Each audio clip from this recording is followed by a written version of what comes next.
Noi siamo venuti dal basso, non siamo un partito nazionale e non vogliamo esserlo, noi vogliamo essere un partito che rappresenta il territorio. Tanto è vero che noi abbiamo dovuto raccogliere le firme e con soddisfazione devo dire che tra presidente e per le liste abbiamo raccolto quasi 30.000 firme. Marca la differenza con Rizzo, Riccardo Szumski, candidato presidente alle regionali con la lista Resistere. In diretta a Ring parla di dicotomia con l'ex comunista, ora sovranista, sceso in campo come candidato presidente del Veneto senza doversi confrontare col territorio, grazie al collegamento della sua lista Democrazia Sovrana Popolare con l'azzurro Fabrizio Boron.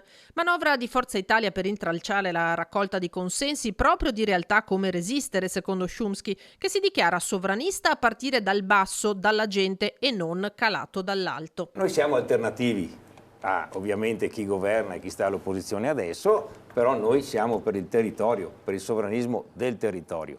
Dissento quando dice che non ci può essere un sovranismo buono partendo dal basso. Credo che proprio partendo dal basso cambieremo le cose. È abbastanza evidente che la manovra ha qualche significato. Cioè, lo dica, dai, cioè, che stiamo a fare di qua? mettere il competitor sul terreno di chi si oppone.